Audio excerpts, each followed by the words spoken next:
आजकल दो मेहता बड़े चर्चे में है। एक है हर्षद मेहता तो दूसरा है हंसल मेहता।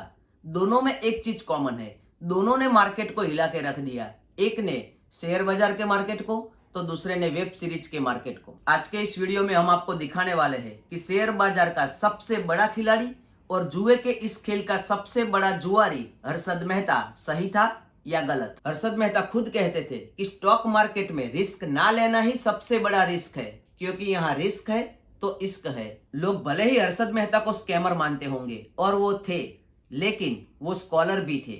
शेयर मार्केट का सबसे बड़ा सुपरस्टार था हर्षद मेहता, और उस समय के बाजार का सबसे बड़ा जौहरी था हर्षद मेहता। हर्षद मेहता खुद ही कहते थे कि मेरा फेवरेट सब्जेक्ट है प्रॉफिट। उस समय की पुरानी पीढ़ी को हर्षद एक क्रिमिनल लगता था। आज की नई जनरेशन को हर्षद मेहता हीरो, सुपरस्टार और जीनियस लगते हैं। देखने के नजरिए में फर्क है साहब। आप जिस नजरिए से देखोगे वैसा वो आपको दिखेगा। ठीक उसी तरह पत्रकार सुचेता दलाल किसी को जांबाज जर्नलिस्ट लगी तो किसी को सबसे बड़ी विलन। लेकिन ये सुचेता दलाल ही थे जिन्होंने इस पूरे स्कैम का पर्दाफाश किया था, और उसके लिए मैडम को एपीजे अब्दुल कलाम सर के हाथों से पद्मश्री का अवार्ड भी मिला था। लेकिन हर्षद मेहता की नाव को डुबोने वाली सिर्फ सुचेता दलाल ही नहीं थी। उसके अलावा अपने आप को भगवान मानने वाला एक तांत्रिक, कुछ गंदे पॉलिटिशियंस, शेयर बाजार के कुछ बड़े खिलाड़ी, अंडरवर्ल्ड के कुछ लोग और सिटी बैंक जैसे कुछ इंटरनेशनल स्रोत भी शामिल थे।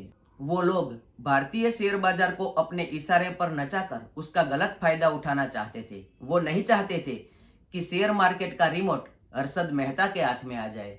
शेयर मार्केट का कंट्रोल अपने हाथ में रखकर उस समय के ये लोग कैसे रुपया कमाते थे, वो जानने के लिए आपको उस समय के मार्केट का ट्रेंड समझना पड़ेगा। मार्केट में ये सबसे टॉप ग्रुप के लोग थे जो जानबूझकर किसी एक कंपनी के शेयर सतत खरीदते रहते थे, और वो भी बहुत बड़ी संख्या में। जब ऐसा होता था तो शेयर मार्केट में कृत्रिम तेजी का माहौल बनता जाता था और उस कंपनी के शेयर की मार्केट वैल्यू बहुत ही बढ़ जाती थी। कुछ समय के बाद यह ग्रुप 1 वो सभी शेयर ग्रुप 2 को बेच देता था, और ग्रुप 2 भी कुछ इसी तरह अपना मुनाफा निकालकर यही शेयर ग्रुप 3 को, यानी कि आम लोगों के ग्रुप को बेच देता था।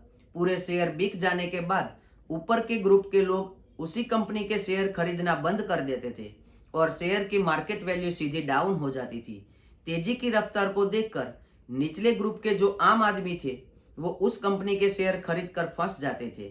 फॉर एग्जाम्पल, ग्रुप 1 10 रुपये में शेयर खरीदता और ग्रुप 2 को 20 रुपये में बेच देता। ग्रुप 2 भी यही शेयर ग्रुप 3 को 30 रुपये में बेच देता। जो आम आदमी यानी कि सामान्य कक्षा के खरीदार थे उनके रुपये बाजार में फंस जाते थे।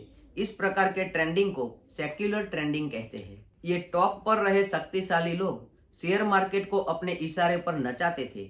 उस समय सेंसेक्स 1000 से ऊपर जाता ही नहीं था, क्योंकि जब भी सेंसेक्स 1000 के ऊपर जाने की कोशिश करता था तब कुछ शक्तिशाली लोग बड़े बड़े कंपनियों के शेयर बेचने लगते थे ताकि सेंसेक्स फिर से गिर जाए। हर्षद मेहता ने सिस्टम में बदलाव लाने की कोशिश की। हर्षद मेहता ने एक ऐसी तरकीब निकाली जिससे वो टॉप लेवल के शक्तिशाली लोग जितना शेयर बेचे उससे भी ज्यादा शेयर हर्षद मेहता खरीद सके और शेयर की कीमत कभी ना गिरे। लेकिन हर्षद मेहता को इसके लिए बहुत सारे रुपयों की जरूरत थी जो उसके पास नहीं थे। एक सामान्य गुजराती परिवार में जन्मे इस युवान ने सफल बनने के लिए काफी सारे फील्ड में अपना नसीब आजमाने की कोशिश की थी, लेकिन वो ज्यादा हासिल नहीं कर पाया था। अपने नॉलेज और एक्सपीरियंस के दम पर हर्षद मेहता ने लॉ और सिस्टम के लूप होल्स का गलत फायदा उठाकर सफल बनने का शॉर्टकट अपनाया। मार्केट में काम करते करते शेयर बाजार में और बैंकिंग क्षेत्र में हर्षद मेहता की काफी अच्छी क्रेडिट बन गई थी, और हर्षद मेहता ने उसी क्रेडिट का गलत उपयोग किया। बेसिकली गवर्नमेंट अपने कुछ प्रोजेक्ट के खर्चे पूरे करने के लिए सिक्योरिटी इश्यूज करते थे, जिन्हें गवर्नमेंट सिक्योरिटीज कहा जाता है, जैसे कि गवर्नमेंट बॉन्ड्स।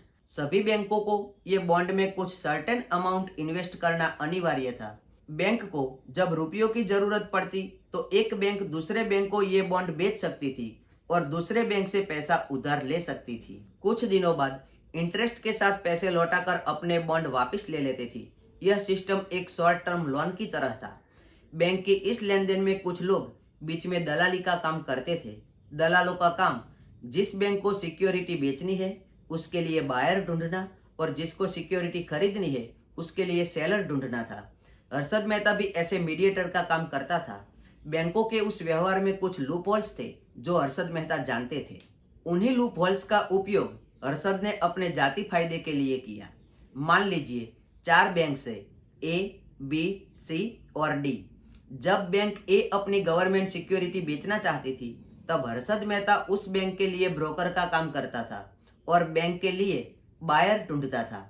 बैंक ए से सिक्योरिटी लेकर कुछ दिनों की मोहलत मांग लेता था और तभी बैंक बी जिसे गवर्नमेंट सिक्योरिटीज खरीदनी है उसके पास जाकर पैसे ले लेता था और बैंक बी से भी कुछ दिनों की मोहलत मांग लेता था। दोनों बैंकों को पैसों का व्यवहार सीधे बैंक अकाउंट में करना था, लेकिन यहाँ चेक सेलर बैंक के अकाउंट में जमा होने के बजाय हर्षद मेहता के बैंक में ट्रांसफर होता था। बहुत सारे बैंक को तो पता ही नहीं होता था कि वो किस बैंक के साथ ट्रांजैक्शन कर रहे हैं।